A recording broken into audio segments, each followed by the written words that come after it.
Bonjour! Dans les précédentes vidéos de cette série sur la culture chrétienne et les bases de la foi chrétienne, nous avons vu l'organisation de la Bible, la création du monde, la création d'Adam et Ève, et maintenant nous allons voir la chute d'Adam et Ève, épisode bien connu. Pour rappel, nous avons vu que le nom Adam signifie terre, tandis que Ève est celle qui donne la vie, et que le jardin d'Éden désigne en fait le jardin des délices, où se trouvent maintenant Adam et Ève au moment de la suite de notre récit. En Genèse chapitre 3 versets 1 à 6, nous lisons que le serpent dit à la femme « Dieu a-t-il réellement dit « Vous ne mangerez pas de tous les arbres du jardin ?»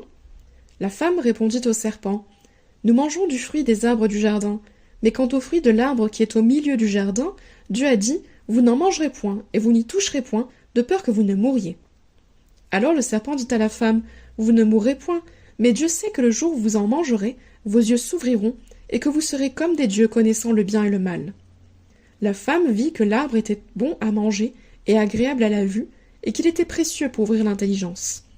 Elle prit de son fruit et en mangea. Elle en donna aussi à son mari qui était auprès d'elle, et il en mangea. Dans ce récit, nous voyons que le diable utilise le serpent pour parler à Adam et Ève. Il leur fait douter de Dieu pour les pousser à désobéir, car il cherche visiblement leur mort. Immédiatement après avoir mangé de l'arbre de la connaissance du bien et du mal, Adam et Ève découvrent la peur, la honte et le mal. Dieu cherche Adam et Ève, il les appelle, mais ils ont peur et se cachent. Puis Dieu tue un animal pour donner un vêtement aux humains. C'est le premier sacrifice de l'histoire.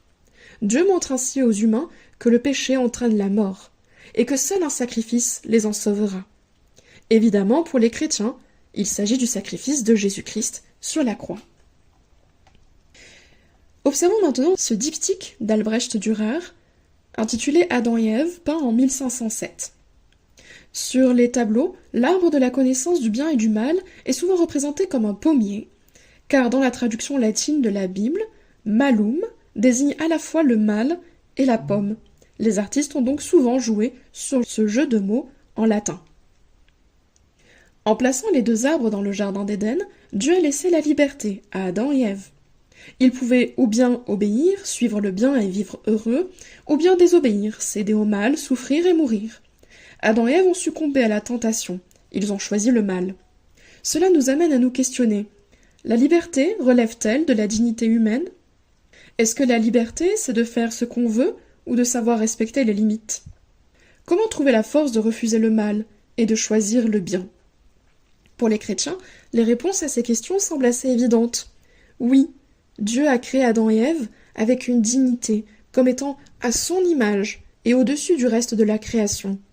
Et puisqu'il les a créés dans cette dignité, à l'image, dans une image personnelle, il leur a donné la liberté.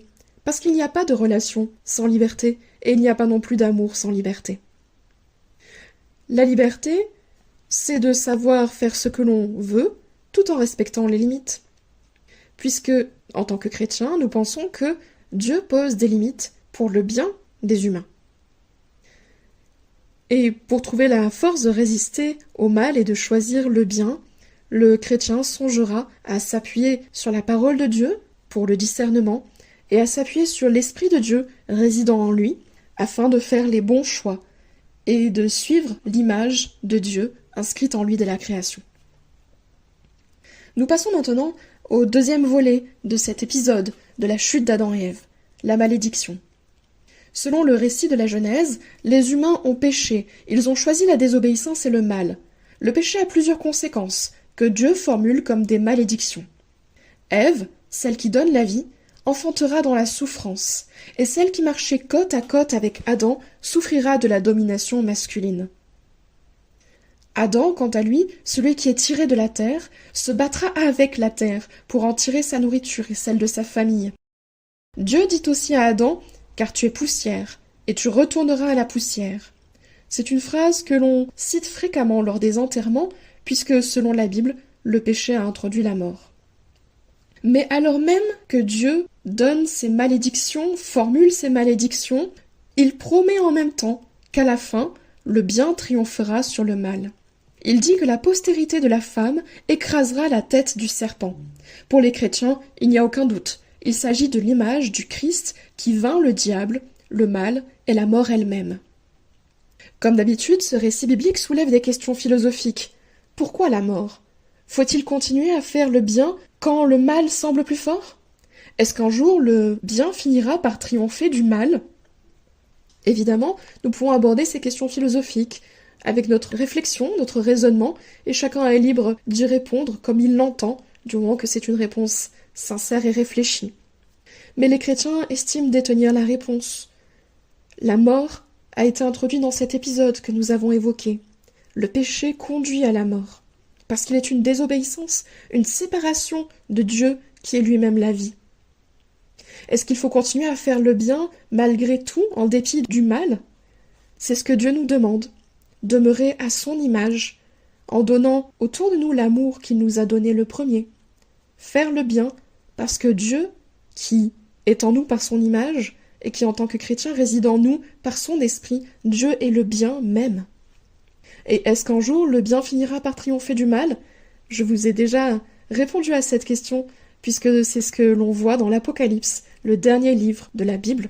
Oui, Dieu assujettira le mal, écrasera, anéantira le mal, et ce sera le triomphe du bien pour l'éternité. En conclusion, je vous propose d'observer avec moi ce tableau du Jardin d'Éden de Pierre-Paul Rubens et de John Bruegel l'Ancien. Il a été peint en 1615. Nous y revoyons un petit peu tout ce que nous avons dit précédemment. Le Jardin d'Éden est représenté comme un jardin de délices. On y voit sur ce tableau une nature luxuriante, beaucoup d'animaux qui sont souvent par paires, c'est-à-dire en couple.